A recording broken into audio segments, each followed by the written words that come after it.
Hello and welcome back to another Demis Hellen tutorial. We are going to talk about the sounds that you choose for your trance track and why it is key to getting your track sounding professional. And if you don't have the right sound, I've stressed this so many times in previous tutorials, just change the sound. If you've got enough knowledge to manipulate the sound in the synthesizer, then go for it. If it doesn't sound right, don't try to distort it and saturate it and EQ it and compress it and everything else. It's not going to sound good. You need to find a sound that slots into the mix beautifully from the moment go, and then give it some welly into using some like effects and processing techniques. So what we're going to do is look at the starting bass line, which we're going to just rename here as main bass. So as you can hear what's happening here, we've got an acid line, which we're going to mute these in order. And then we've got acid effects, then we've got the kicks, hat loops, and the clap. So that's leaving us with the 4 bass elements here. So I'm going to mute the bottom 3, and the main bass is what we're going to listen to. Okay, so it's just sat there. It's got a decent amount of warmth, if not maybe a little bit too much now that I have a sub bass in there, so we can crit that in a minute. But as you can see, it leads and paves the way for the whole bass line to come in. So if we was to listen to this bit here, it starts the track's pace. Got nice warmth to it, it gives it a good heavy starting point. Then when it gets to this bit, we add some extras in to start building up the sound. So we have this one on the top playing a different pattern. We have a sub bass, which you might not be able to hear if you're not wearing headphones. And then this one playing a different rhythm again. And all of them stack up nicely, and I've used a little bit of EQ. They all complement each other. And like say this one here is, if I'm stand corrected, if it's not, it's an FM. This one is a synth, so Hyperdrive from the previous video. If you haven't already checked that out, link is on screen now. Was the preset we made in 5 minutes in the 5-minute challenge, and I've just pitched it down and just changed a few settings to kind of get that bassy feel, and it's more of a support role for this one. So it just gives it a little bit more energy and character.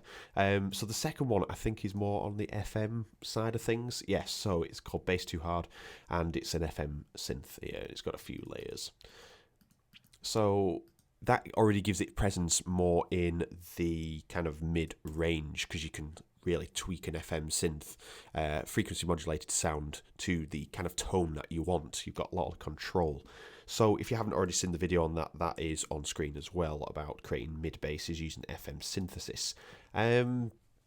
So this bass line that is leading and paving the way for the track, if we just listen to that with this, it's got a really good sound. It's quite low down, but that's only because it's been mixed a bit lower because of everything else that is in there. Now, if we take a look at the bass, so let's just drag this over. Let's just in fact, we'll just click, there we are. Let's get rid of that. So if we go to main bass, as you can see, there is 0 processing. So that is a perfect example. This is when I was looking through my mix, thinking where do I need to kind of adjust some of the bass elements. And I haven't got round to sorting this one out. I just placed it in, sounded good, worked perfect. So it's a great example of that sound hardly needs touching to make it sound great in the track.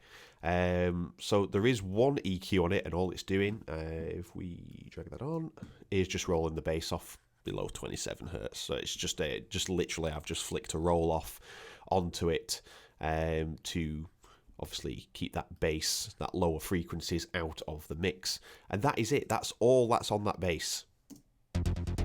And it's already got a great sound. And this is a sound that I've already designed, so I'm not trying to blow my own trumpet, but this is a sound that I've already designed here in Spire. And it wasn't designed for this track, but I've tweaked it a little bit just to kind of make it fit. But it fit straight away without any EQ, no sort of processing, and that is what I'm talking about. So the second one, because a lot of you have been asking questions about how they are processed and how to sit them. So you can see I've done some adjustments here on an EQ. We've got a gain plug in there just to control the volume, the gain, should we say. And then made some adjustments. So why have I used two EQs? One comes after the gain adjustment, and I just like to keep it separate sometimes. When I've made the initial adjustments that I want the sound to sound like, as they're not really that drastic there, I then make the final adjustments using another Pro Q3, which usually will come after everything that's happened. And this is removing some of the upper mids.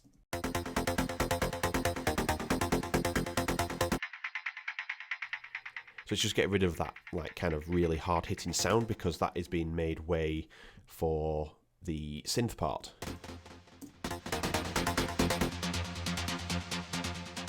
Even though it is cut away a little bit, it was just a little bit too harsh. If we just listen to it without that on, there's a lot of, I'd describe it as kind of clogged and muddy in the upper mids, if that makes sense. There's a lot of stuff kind of clattering together there, and it just doesn't sound nice. And that just drops it down a little bit. Okay, so that is it for that again. So literally two EQs, very minor adjustments to get the sound that I wanted. Then the sub. Now this part has got a little bit more processing going on. So we've got a gain reduction here, and then I've overlaid the kick drum to find out where that is, and I've removed some of the frequencies. We've done that many times before. Video on screen now if you want to see that. And we've just boosted some of the lower frequencies there for now, and just cut out the boxiness. A lot of that kind of really just like you sat in a cardboard box sort of sound. So we got rid of that as well. So there's a lot of upper detail, but I'm not too worried about that yet. Then it goes through a Pro Q3 again, and what I'm doing is monoing the lower portion, so the whole bass is in mono, so it's nice and centered. And the quickest and best way to do that is just by using a side high pass and then just roll it off, and you've straight away you've got that. Then just a little bit of control, and you can see I've rolled off all the highs now, so you can see that's what it was before and that's what it is now. So it really kind of tightens it and brings it all to the frequency area that you want, which is the sub area. Some people may say go a bit lower than that, but that's where it sounds nice in the mix for me. Okay, and then we go into a compressor. As you can see, just some gentle compression here, nothing too drastic. So it's really just to even out those volume levels. As you can see, look how it's waving about a lot. It's just even it out, that's all it's doing. So that is the sub bass. And then finally we have the synth bass. Slight adjustments to the EQ. You can see where I've boosted here. And that's where we made the cut in the other one, in the other bass, because it sounded a little bit too harsh there, but this one kind of fills that gap nicely. But I'm not going too crazy, it's still quite cut off. Then we have Fab Filter Saturn. Cut the basses out below 53 Hz, and then just use the tone controls here and a bit of a boost. Manage the output there for the gain reduction. And then finally into another EQ where I add its final shape. So before, when it comes out of Fab Filter Saturn, it's like this. And there's a lot of unwanted frequency content in there. It's got those boxy tones that I was on about there, and there's just a little bit too much high content, because that's where I want my synths to really dominate the scene in this kind of area. So the first adjustment was just to remove this area, which is kind of the upper boxy area,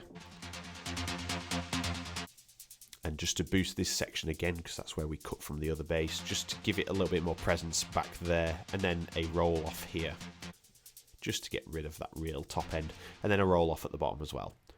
And that is it for the shaping. It then goes into the bass bus,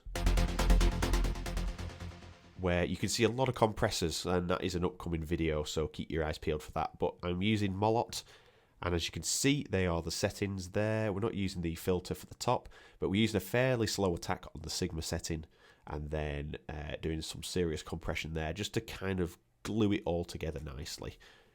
So that is what them settings look like. So it's quite heavy reduction, but there are 4 layers, and if you listen to this without it, you can hear those layers and they are all separate, all of them. You can hear each individual one, and it doesn't really sound like one bass, whereas this, you kind of lose that perception of that there are more basses than what there are.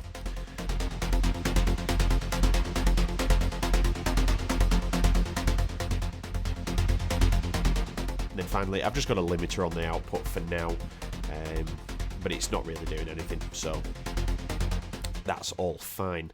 So that is how I kind of add some processing to my bass layers. You can see I've not really done much. Depending on the type of trance you're creating, you might want to add some more saturation into some of the basses. But I wanted something that just had more of a raw feel to it. That's kind of how I do most of my basses. So if we listen to that again with everything in context.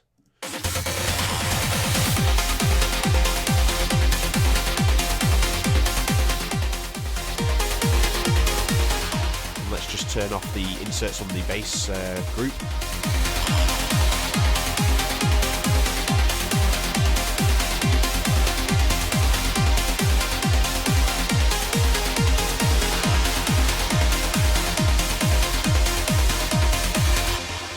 It just helps to balance all the sounds out. So it's very minimal in terms of the mix, but when you actually turn off Molot, you can hear, because of the gain increase that I've done on there, the bass kind of just disappears, the warmth disappears. You can still hear it, but it doesn't feel warm. So that is how I layer the basses in terms of fitting the sound. I wanted to demonstrate that that top bass sounds absolutely beautiful in the mix, and it's literally just got a high pass roll off on it, and there is nothing else, and it's doing its job. Sounds really nice, and it's all about choosing the right sounds. Like the acid leads. Acid leads can sound horrendously out of place. There's a track that I'm working on with someone, and past comment on how the acid lead sounds, and it is like, it's just something you put in there to say we want the acid lead there, but it can sound terrible and it can ruin a track. With this one, it took a little bit of work, but we got there with this one, and the pace of it, the sound, the tone, everything works beautifully. And if you listen to that in the mix,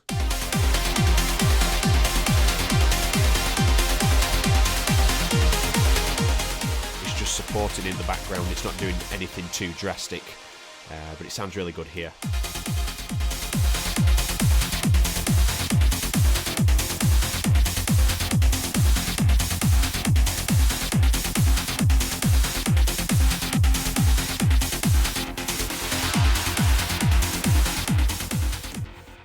And with all the added effects around it and the acid hits and stuff, it just adds to the character of the bass line as well as the entire track. So that is looking at bass lines and why the correct sounds are to be chosen. We could do a further demonstration of just picking some really bad sounds, but I think it'd be more obvious. If you pick a bad sound, it isn't going to sound good. But yeah. Minimal processing gets you a really nice sounding bass. It's about placing the frequencies in the right areas. So I've done quite a few bassline tutorials on stuff like this in the past, but that one clears up by using the sounds correctly. So if you enjoyed the tutorial, let me know in the comments if you have any questions. Also let me know down there. Hit the like button and also subscribe and hit the bell icon and hit all, as you'll see every upload Monday, Wednesday and Friday, 6 PM GMT. So thank you very much for watching, and I'll see you in the next video.